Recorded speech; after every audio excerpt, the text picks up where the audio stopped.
Bismillahirrahmanirrahim. Assalamualaikum warahmatullahi wabarakatuh. Huwaladzi arsala rasulahu bil huda wa dinil haqq liyudhhirahu 'ala dini kullihi wa kafaa billahi syahida. Asyhadu an la ilaha illallah wahdahu la syarikalah wa asyhadu anna Muhammadan abduhu wa rasuluh alladzi la nabiyya wa la rasula ba'dah. Amma ba'd. Segala puji bagi Allah Tuhan semesta alam yang telah menciptakan kita dari berbagai macam karunia nikmat. Salah satunya adalah kita masih diberikan nafas. Salat serta salam kita junjung kepada Nabi Muhammad SAW. Soekarno pernah mengatakan, "Berikanlah aku 10 pemuda, niscaya akan kuguncang dunia." Kalimat tersebut memiliki makna bahwasanya pemuda memiliki peran yang sangat besar. Pemuda memiliki potensi untuk merubah dunia. Kenapa sih kita bicara terus tentang pemuda?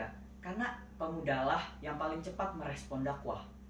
Pemuda memiliki peran sebagai agen perubahan.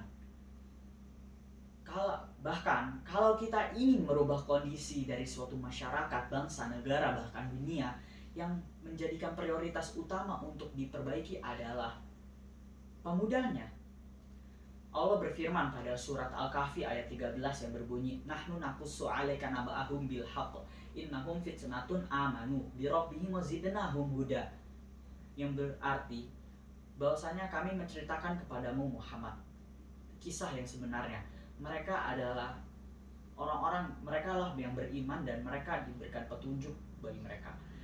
Di sini kita semua tahu tentang cerita Al-Kahfi, pemuda Al-Kahfi. Tentang pemuda Al-Kahfi. Nah, pemuda Al-Kahfi ini melarikan diri ke gua dari kejaran raja yang zolim. Raja itu meminta untuk murtad dari agama Islam. Tapi mereka tetap mempertahankan walau diancam untuk dibunuh. Itulah contoh pemuda yang diharapkan bagi bangsa dan negara. Lalu, tapi terkadang idealitas tidak berjalan dengan realitas. Tidak sesuai dengan realitas ya. Nah, di sini pada saat ini negara bahkan dunia terutama Indonesia sedang menghadapi masalah pemuda. Salah satunya adalah kenakalan remaja. Lalu kenapa sih kenakalan remaja terjadi? Tadi saya menyinggung tentang idealitas dan ya tidak berjalan dengan realitas.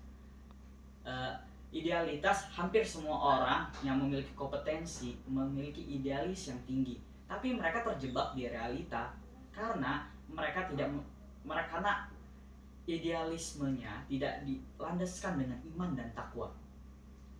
Saya beri contoh seperti ini. Korupsi. Banyak orang pintar yang akhirnya terjebak di penjara karena kasus korupsi. Kenapa? Karena pendidikan moral yang kurang. Atau saya ceritakan pemuda yang saat ini ditangkap oleh polisi atau BNN karena kasus narkoba dan akhirnya masa depan yang suram. Karena apa? Karena proses globalisasi yang semakin berkembang, teknologi dan hiburan yang membuat gaya dan berpikir orang itu berbeda. Dan disitulah challenge bagi pemuda yang hidup di saat ini. Lalu bagaimana kita bisa survive dari challenge ini? Kuncinya satu, kepintaran yang dilandaskan dengan iman dan takwa dan pendidikan moral. Karena apa? Kitalah pemuda, harapan bagi bangsa. Kitalah yang bangsa menaruh kepercayaan pada pundak kita. Kitalah generasi penerus Muhammad Al-Fatih, Salahuddin Al-Ayyubi, Hasan Al-Banna, Presiden Mursi. Dan oleh karena itu, wahai pemuda, marilah kita bersatu dan maju bersama dalam menghadapi proses globalisasi yang semakin berkembang. Dan mewujudkan Indonesia yang maju dengan mengamalkan Al-Quran, As-Sunnah, dan Pancasila.